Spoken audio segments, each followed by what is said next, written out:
tous, je suis Walid Hamimina de la chaîne BroHW.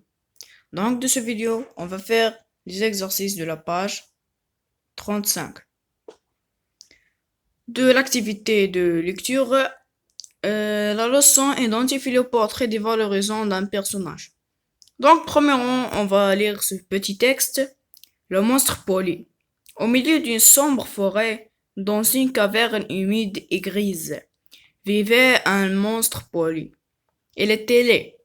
Il avait une tête énorme posée sur deux petits pieds ridicules, ce qui l'empêchait de courir. Il ne pouvait donc pas quitter sa caverne.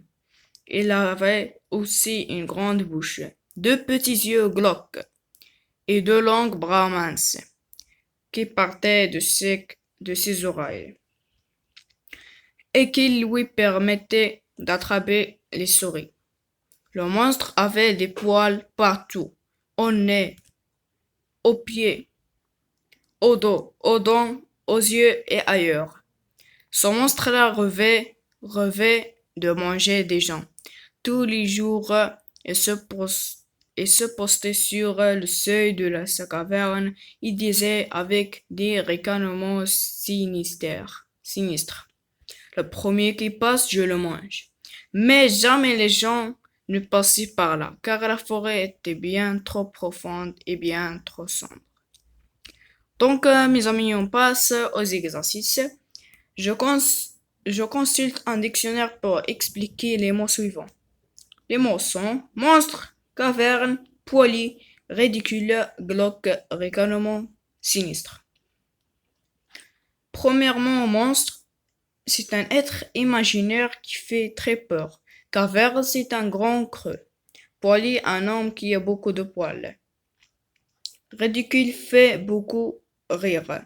Glauque qui fait peur. Ricanement sinistre, une intention moqueuse. Donc on répète, monstre c'est un être imaginaire qui fait très peur. Caverne, grand creux poilu. Un homme qui a beaucoup de poils, c'est poilu.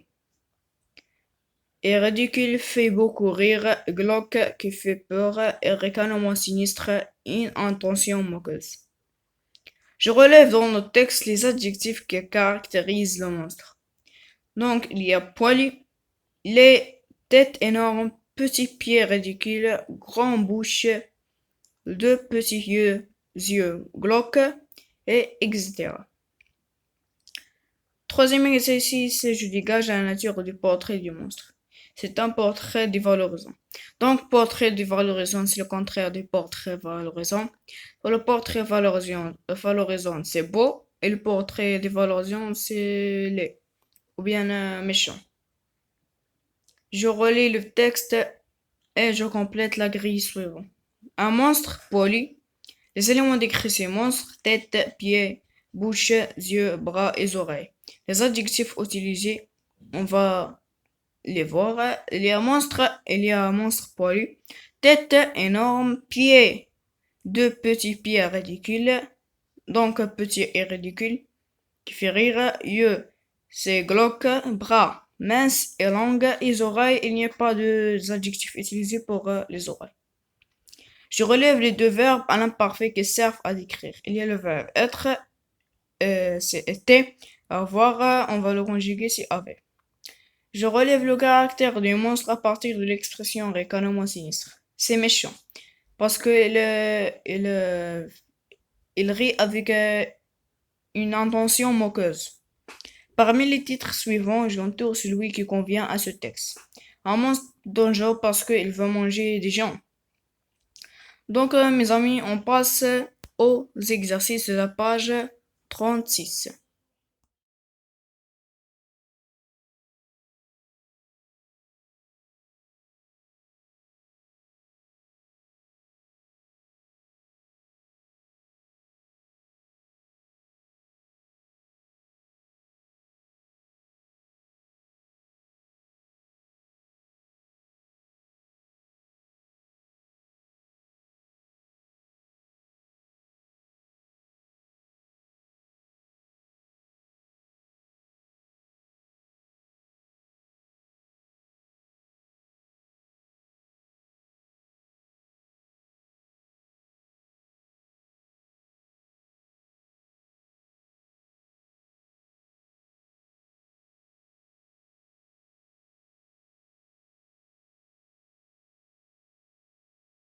Les exercices de la page 36.